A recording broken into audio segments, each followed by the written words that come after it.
Hello everyone and welcome to my channel.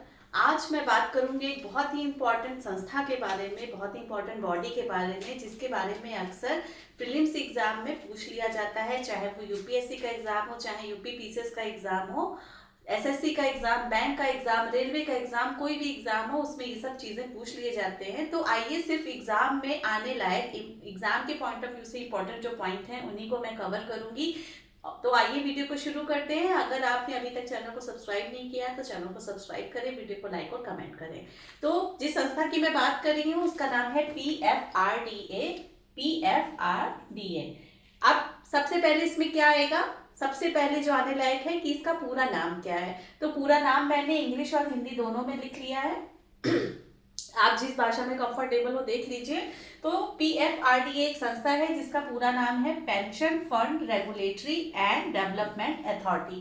Pension fund regulatory and development authority. अगर हिंदी में बात करें तो इसको बोलेंगे पेंशन फंड नियामक और विकास प्राधिकरण। पेंशन फंड नियामक और विकास प्राधिकरण इसका हिंदी में नाम है। अब कई बार कैसा ऐसा होता है कि किसी संस्था के एक्रोनीम को बच्चे नहीं याद कर पाते हैं, कंफ्यूज रहते हैं। तो इसको याद करने का सबसे अच्छा तरीका है कि उसके कुछ शुरू के जो लेटर्स हैं उनको आप कैच करने की कोशिश करिए कि वो किस चीज से संबंधित है। जैसा कि पीएफआरडीए में 5 लेटर्स हैं और शुरू के 2 लेटर्स आप पढ़ लीजिए, पकड़ लीजिए, तो लास्ट तक आप, अगर ऑब्जेक्टिव टाइप क्वेश्चन है तो सामने आंसर लिखा होता है, आप वहां तक जरूर पहुंच जाएंगे। तो पी का मतलब है पेंशन, एफ का मतलब है फंड, यानी ये जो पीएफआरडी है ये पेंशन फंड से संबंधित अथॉरिटी है। आगे जो है रेगुलेटरी डेवलपमेंट अथॉरिटी लगा हुआ है, तो वो आप कैचअप कर सकते हो। तो ये इसका पूरा नाम था। अब अगला जो है सवाल आता है कि ये इसकी स्थापना कैसे हुई, ये किस तरह का निकाय है। तो इसकी स्थापना हुई थी संविधान में एक एक्ट पारित करके, और उस एक्ट का नाम भी था पीएफआरडीए एक्ट।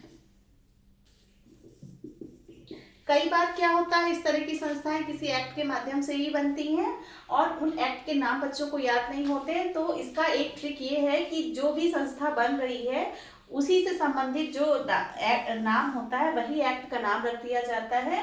तो इस एक्ट का नाम था pension fund regulatory and development authority act. अब ये एक्ट बना था सन 2013 में और ये लागू हुआ था 1 जनवरी 2014 को ये एक्ट लागू हो गया था।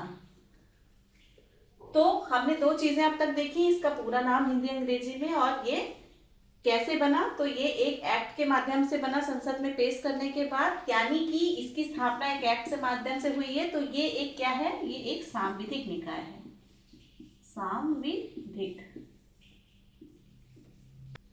सांविधिक और संवैधानिक निकायों के बीच में अंतर जानना जरूरी है। जिन एक्ट की स्थापना मतलब जिन बॉडीज की, जिन संस्थाओं की स्थापना संविधान के किसी एक्ट के माध्यम से होती है उसे हम संवैधानिक निकाय कहते हैं। जैसे वित्त आयोग आर्टिकल 280 से बनता है, जबकि ये जो है ये किसी एक्ट के माध्यम से संसद में पारित हुआ है, तो ये एक सांविधिक निकाय है, यानी ये एक स्टैट्यूटरी बॉडी है, स्टैट्यूटरी।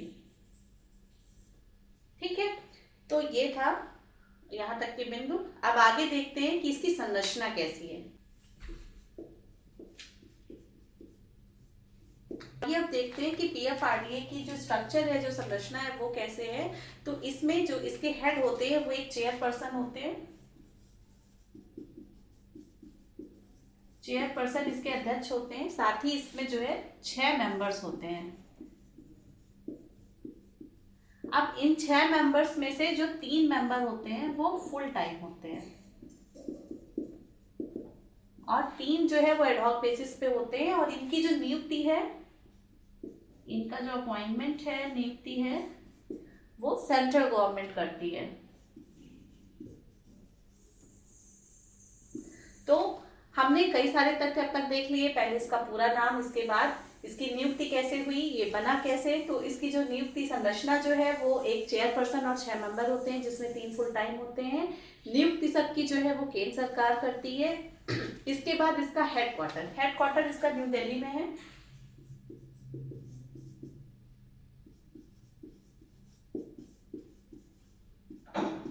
न्यू दिल्ली में इसका हेडक्वार्टर है, लेकिन देश भर में इसके ढेर सारे रीजनल ऑफिसेस काम की सुगमता के दृष्टिकोण से खोले गए हैं।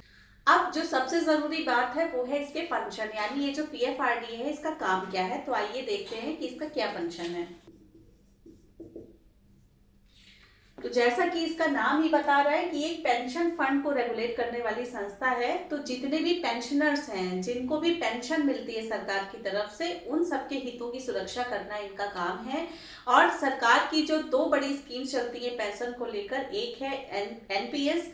वर्तमान में एनपीएस लागू है, पहले ओपीएस था यानी ओल्ड पेंशन स्कीम था, लेकिन अब एनपीएस लागू है। तो एनपीएस का जो फंड है या एनपीएस का पूरा जो स्ट्रक्चर है, पूरी जो एनपीएस स्कीम है, वो सब जो है वो पीएफआरडीए ही रेगुलेट करता है।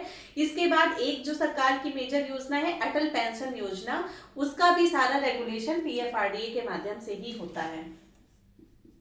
तो एनपीएस को और अटल पेंशन योजना,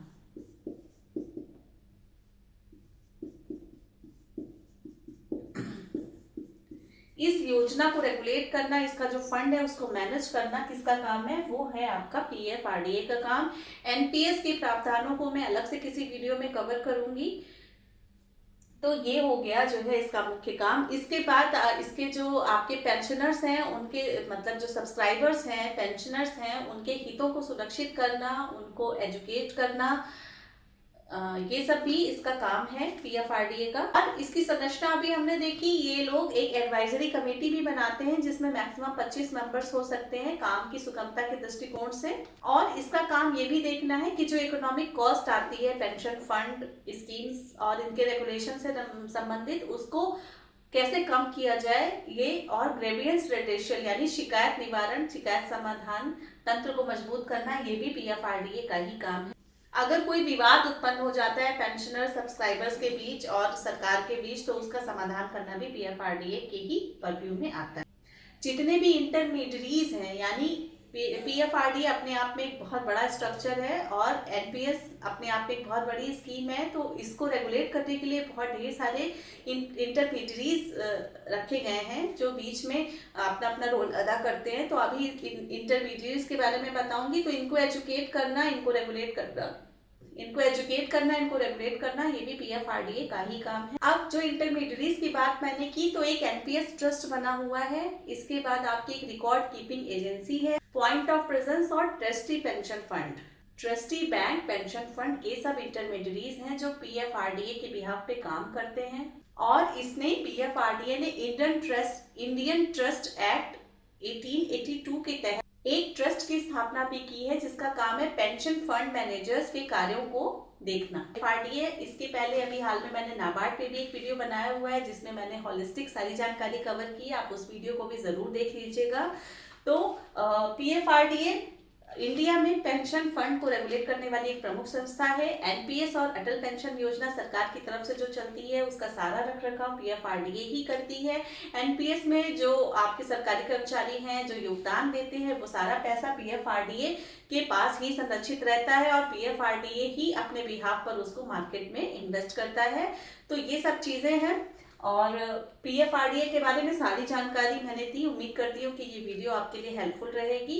आप इसी तरह तैयारी करते रहिए। मेरे चैनल पे और भी वीडियोस हैं, प्लेलिस्ट है प्रीलिम्स और मेंस की, और भी बहुत सारे वीडियोस हैं जिनसे आपको जो है मार्गदर्शन मिल सकता है। तो आप उन वीडियोस को जरूर देखिएगा। फिर मिलते हैं जल्दी किसी अगले वीडियो में किसी अगली संस्था के साथ। तब तक के लिए नमस्कार।